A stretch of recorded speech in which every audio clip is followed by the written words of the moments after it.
Welcome back to another edition of the MASSP podcast. My name is Ryan Casey. Today we are going to have the first of what will hopefully be continuing conversations regarding high school athletics from MHSAA Executive Director Mark Ewell. Before leading MHSAA, Mark was a teacher, coach, athletic director, and assistant principal.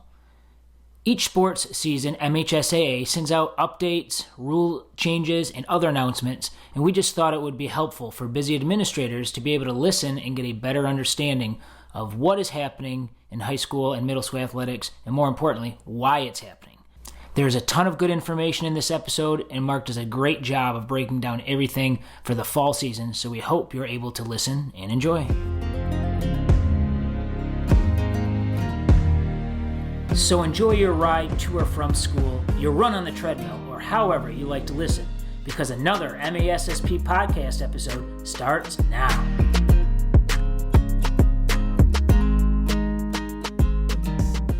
Okay, well, I am really excited to have Mark Ewell on our podcast today. We're hopefully going to be able to have Mark or some team members from the Michigan High School Athletic Association join us here on the MASSP podcast a couple times throughout the year, just to be able to get some updates on things that are happening in the athletics world. Hopefully ensuring that principals are on the up and up in terms of what's happening with athletics across the state of Michigan. So really, really excited to have you on the podcast. Thank you so much for being here, Mark. Thanks, Ryan. Good to be with you. So to dive right in, we're starting at the beginning of the school year right now, and hopefully I get all these right, but I think we have about 9 different MHSAA sports being played right now, and I'm going to try and go through them. We have girls and boys cross country, football, Lower Peninsula girls golf, boys soccer, Lower Peninsula swimming and diving for girls, Upper Peninsula girls tennis, boys tennis down here, and girls volleyball. As a former principal, I always thought it was just absolutely crucial for students to be able to participate in extracurricular activities like sports, especially at the start of the school year.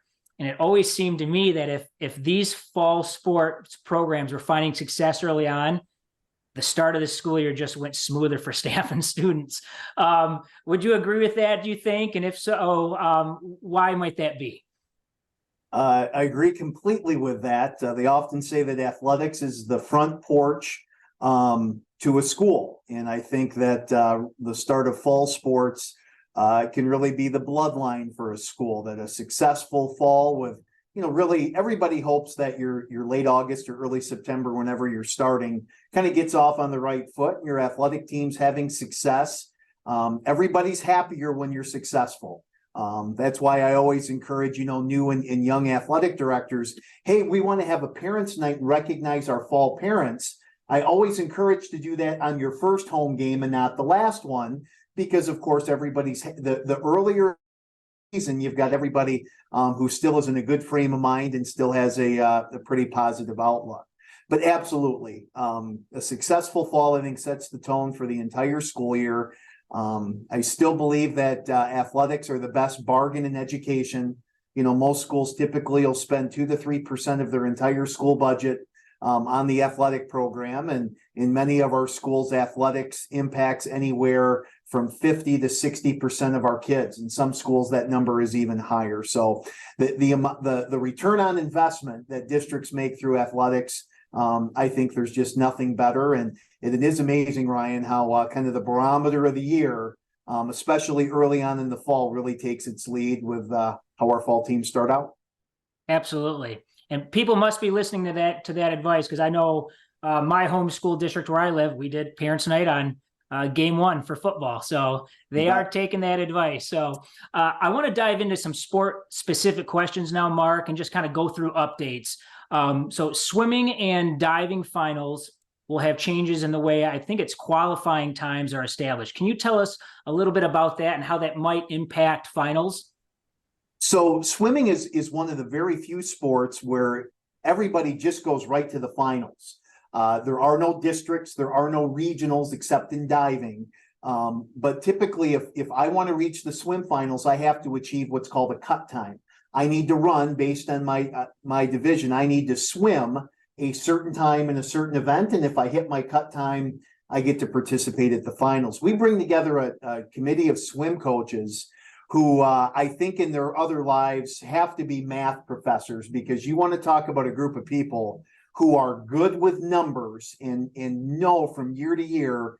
And our challenge recently has been that I think our cut times have been too strict. And because of that, the size of our finals fields were shrinking a little bit too much. And so what we did was we really put some things into place where we adjusted those times to allow more kids to qualify. We've really done some of these same challenges in diving as well, just to make sure that our finals field isn't too exclusive, that, you know, for kids that do swim a good cut time during the year, that it's finding that balance, Ryan, between getting as many kids to participate as are worthy at the final level, but also making sure that your facilities can accommodate those, because the space you have on a pool deck is much more limited than you do in a lot of other sports. So it's really been trying to thread that needle when it comes to swim final qualification. Okay, that makes sense. Thank you for explaining that. There are some schedule changes that I know principals will want to know about for both boys soccer finals and football finals. Can you talk about what that's going to look like? So boys soccer, we've always played those championships at two different sites, one on the west side of the state and the other on the east side of the state. Most recently, we've been in Comstock Park, just on the north edge of Grand Rapids, and then we've been at Novi High School over on the east side. Well, this year we're going to bring all four championship games to the same site. We're going to be at Grand Ledge High School, middle of the state. Hopefully that's within an hour drive for a good percentage of our schools. And even our schools coming down from up north, we feel like the greater Lansing area is a good place for that. Great facilities, turf field, which we do play all of our boys finals on turf. Given the fact that you're playing in early November, that's just what you have to do in Michigan. The football finals date change is unique. It is a 1-year change that we had to make. With the Big Ten signing a new media rights agreement with NBC, the league had to come up with a certain number of prime time slots for Big Ten games to be played. And one of those slots that they identified was instead of Penn State playing at Spartan Stadium Thanksgiving weekend, they wanted to move that game not just down to Detroit inside Ford Field, but they wanted to move it to Friday night, Black Friday, that day after Thanksgiving. And so because of that, and two of our very best partners are the folks at Ford Field and Michigan State. We play a handful of our championships at Michigan State. They needed our help, and so we are shifting to Saturday and Sunday. We have not yet set what divisions are going to compete on which days, because we want to see kind of what the playoff field might look like. And if we do have school districts that already have policies in place that address Sunday competition, we want to see if we can avoid those conflicts ahead of time. Now, it's not going to turn into a case of, you know, a school qualifies or a school looks like they could qualify, and well, we'd prefer not to put, this isn't going to be a radio station.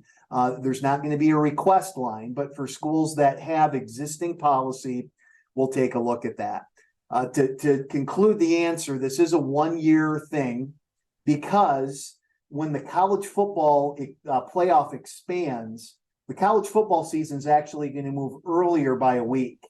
So in other words, the only college football conflict that we would have on Thanksgiving weekend once the playoff expands is with the conference championship game. So Michigan, Ohio State here in the near future will move off of Thanksgiving weekend and we'll move to the weekend before Thanksgiving. Same thing with Penn State, Michigan State. So if this was going to be an every other year dilemma we'd have to deal with, I think our reaction would have been differently. But with two of our very best partners, they needed our help for a one-time adjustment to our schedule. I prefer Friday and Saturday, but you know, it's the hand we've been dealt. We're going to make the best of it.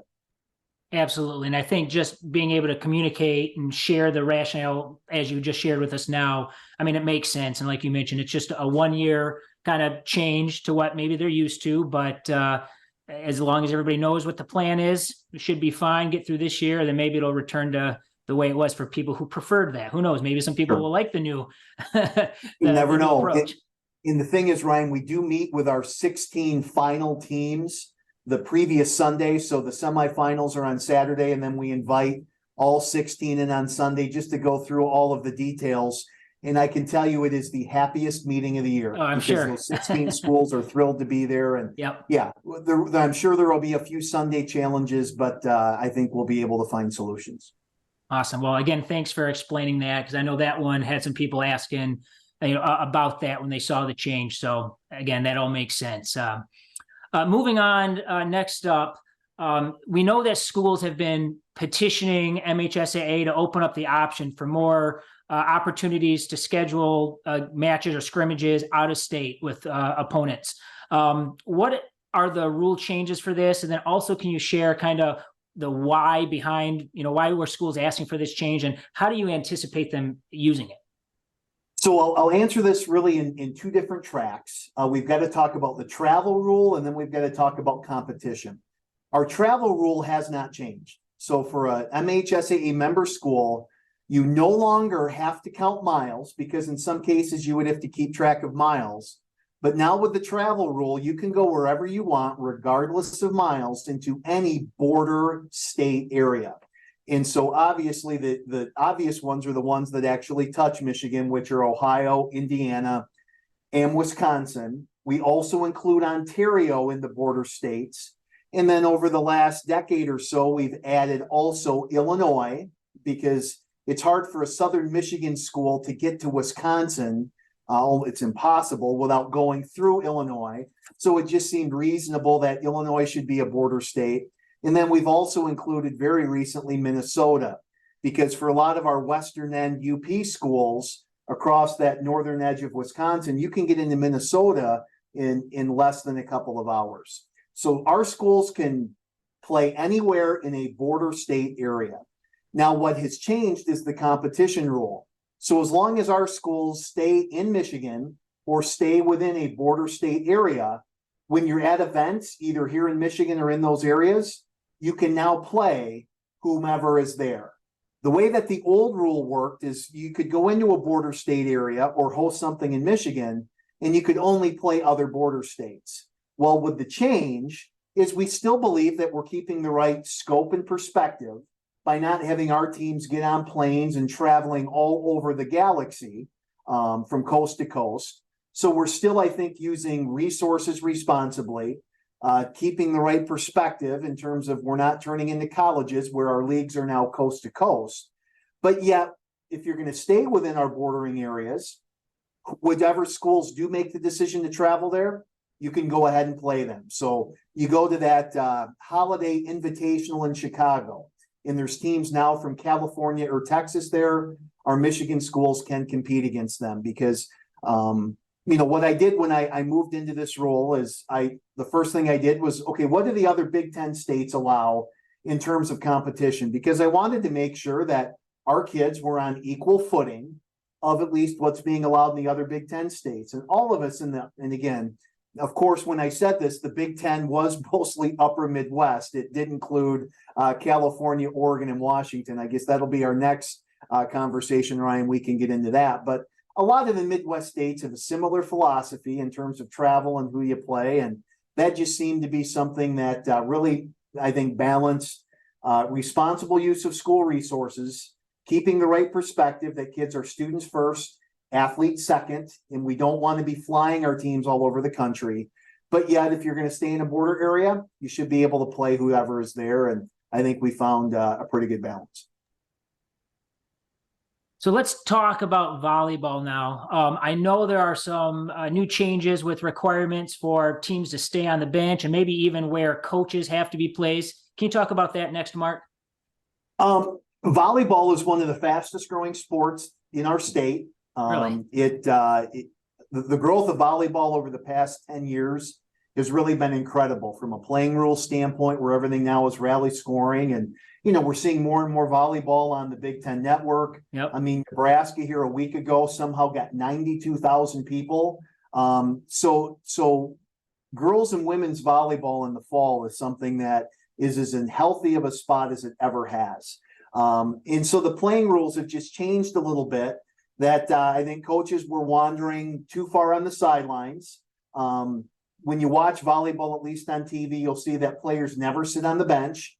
They're always kind of standing down at the end of the court. And just because of that, I think there needed to be some brighter lines in terms of, okay, the 6 kids on the court, no issues. Where do all the other folks go? Because we're seeing, bigger coaching staffs, more kids on rosters. And I just think the playing rules and volleyball is also the one unique sport where you can play a ball a long ways from the out of bounds lines. I mean, everything is a playable area, and just to make sure from both a safety as well as a competitive standpoint, that was a pretty good rules tweak. So outside of specifics of what we have going on with the fall, there are some athletic related legislative topics that I know MASSP members, we want them to be aware of. So for example, we know finding coaches and officials can be a challenge for many schools. How have the retirement issues impacting both of these roles? How has that been occurring? What is MHSAA doing to work on that?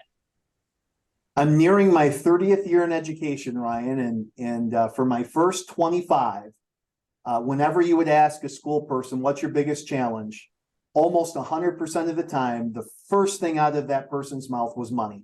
As a former teacher, former AD, former assistant principal, former coach, it seemed like money was always the issue. Well, what really has changed from just before COVID is now you ask school people, what's your biggest challenge? And without question, that answer today is people. It's finding enough folks to either be full-time teaching staff, substitute teachers. I'm not sure I can drive through a school district without seeing at least one sign that, hey, bus drivers are needed. We're having all sorts of struggles with people, and in the athletic space, that is also the case when it comes to finding coaches and finding officials. One thing that we've been very active about is in that we're hoping we're nearing the finish line is, our conversation here is on September 7th, that we're hoping within the next week to 10 days, we'll have news on a fix to the retirement law. For years, we had the 30 and 30 rule that, once you're retired, as long as you separated from the we're talking public schools, obviously, there was a 30-day separation from your district. And after that 30 days, you could come back and you could work for the district as long as you didn't make more than the 30% threshold. That worked out really, really well because we have a lot of school people that want to retire, but they're not ready to go completely cold turkey. That, I'm done in the classroom. I've done my 30 years. It's time for me to move on during the day.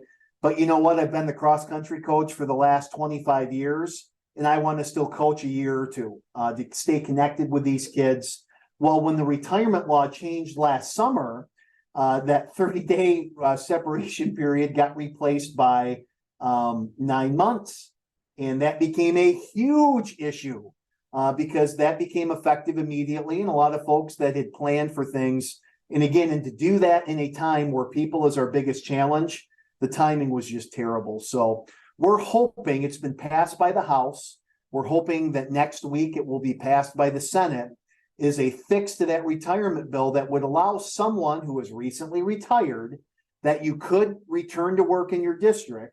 And as long as you don't make more than $10,000 in a calendar year, your pension will not be affected.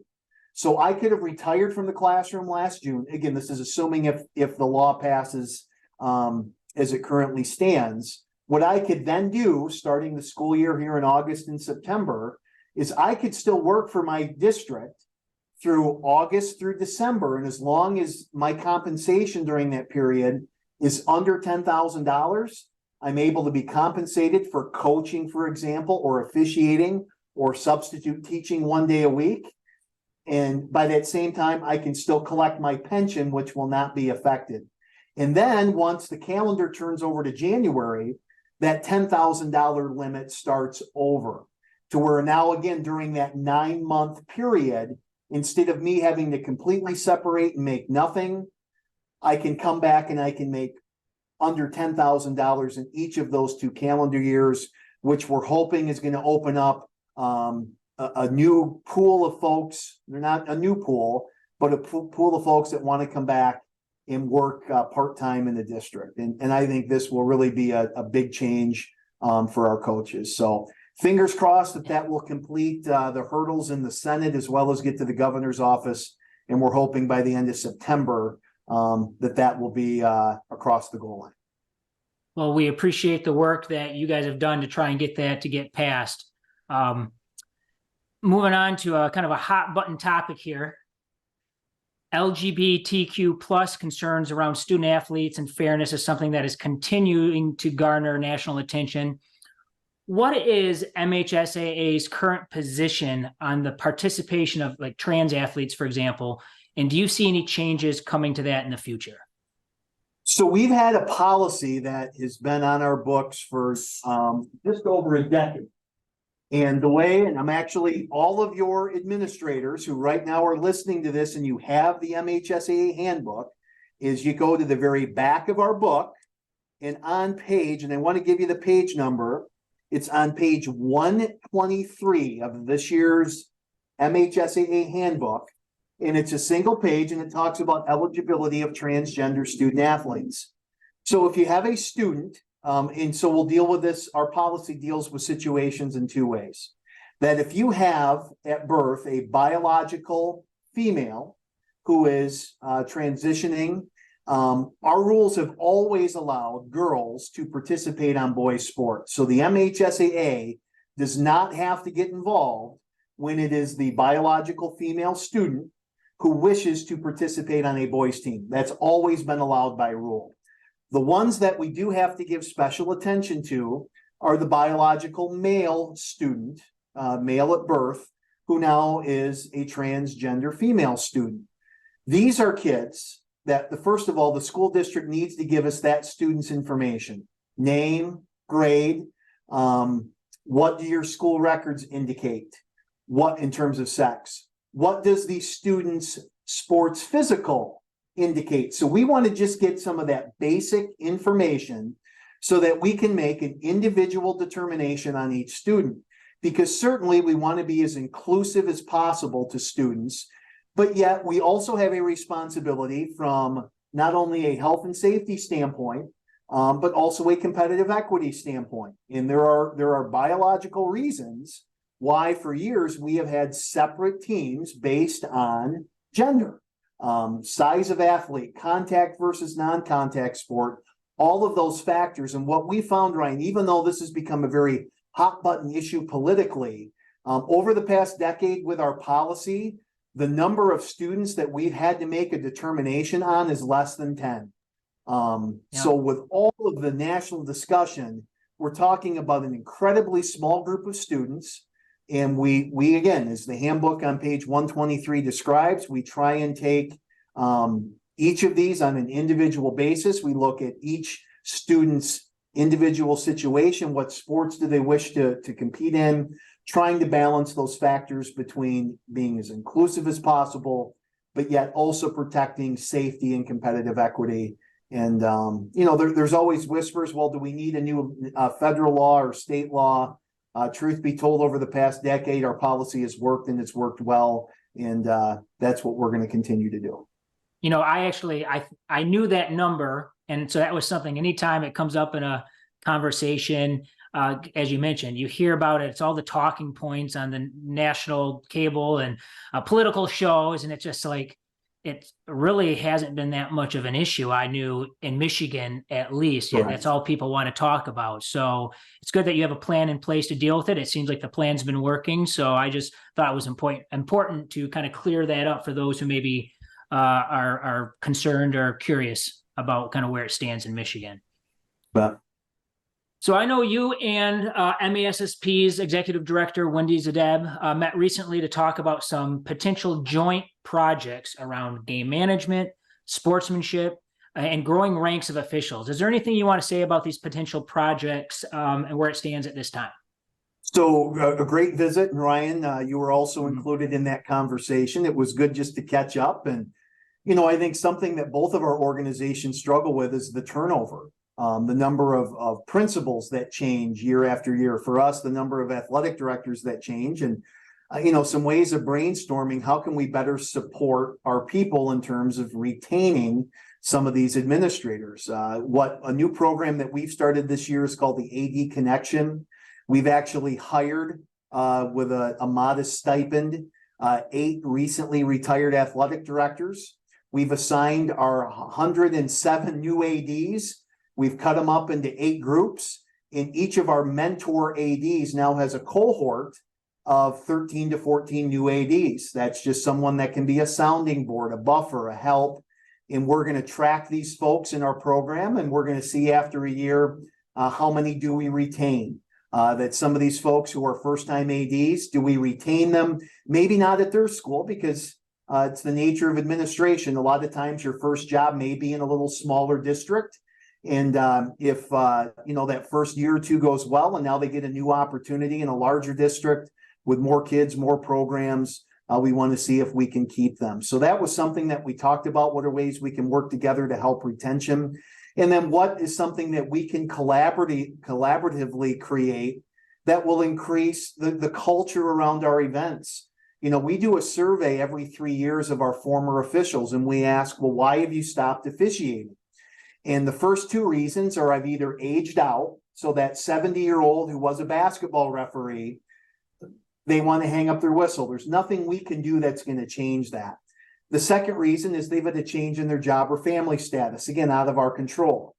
The thing that does make us feel bad is reasons 3 and 4 are the sportsmanship or lack thereof of coaches and the sportsmanship or lack thereof of adult spectators. So what it tells us is our biggest issues that we have some control over in the school sports realm is the way that adults treat other adults.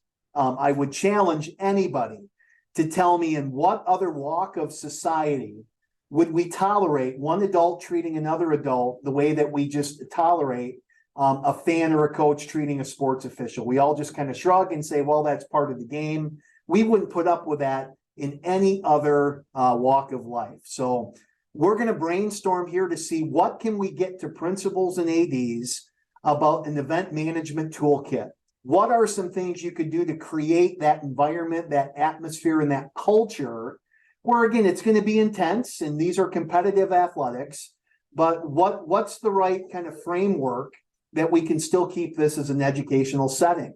Tom Izzo is not standing outside the gym door of all of our middle school and JV basketball games giving out scholarships. And the way that some parents act, you would think that it's, the Final Four, Game 7 of the NBA Finals. So the membership listening, stay tuned. We do have some good ideas. We're going to connect again here later this month to try and really map this out. But we want to give some resources and support to our schools that when you're hosting an event, here are some absolutes you need to have in place. And I think if we do that, we're going to find that we're going to retain our ADs longer. We're going to have better retention for coaches. We're going to have better retention for officials. And I guess I'll sum it up. Our events always go best when folks wear just one hat.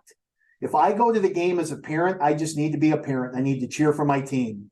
Is that parent sitting in the stands? If I try and coach my kid on the floor or try and help the referee from row 8, things just don't work. It's coaches coach, players play, referees referee, and parents are fans and spectators. And if we can all stay in our lane, I think we're all better off. And so some more direction and education is coming. A couple things based on what you shared. Number one, MASSP are big proponents of coaching and mentoring. So the idea that you're having those mentors attach and work with those new ADs is great. It seems like, especially from the time when I used to be a building principal, it seemed like some of these ADs were getting younger and younger. I won't say inexperienced, but they weren't what traditionally used to be the person who coached for 25 years and then moved into an AD role. And so I think having somebody that has that experience and kind of can coach them up and work on some of these game management, how to lead programs, working with coaches within their programs is huge. So I love hearing that. And then I know my dad, who is a 30-year plus registered volleyball ref, 75-year-old volleyball ref, still going strong, is going to appreciate any work that's done on sportsmanship and game management as well. So that's exciting to hear. That is great to hear and good for your dad. yeah, hopefully many more seasons in front of them. Yep, absolutely. So, well, Mark, I know you're busy. The fall season is in full swing, so I appreciate your time. Looking forward to, again, having this conversation, getting you back on the podcast a couple more times throughout the year to give our members, our listeners, those important updates. I just, again, think it's helpful. They might see, the bullet point of what the change is, but to be able to hear the reasoning and the rationale behind that, I think just kind of clears everything up and it makes sense. So I appreciate your time and best of luck with the rest of the fall season. Thanks, Ryan. And again, we serve our membership. So anyone with our member schools, we need you to speak up. We need you to reach out and know that we're here. And please let us know how we can serve as effectively as possible. So thanks, Ryan. Appreciate the time today. Thank you. And that's going to do it for this episode. Thank you for listening to the MASSP podcast. Remember, you can listen to this podcast and others anywhere you get your podcasts, including Apple Podcasts, Spotify, and iHeartRadio. Just search for MASSP or hit the subscribe button right now.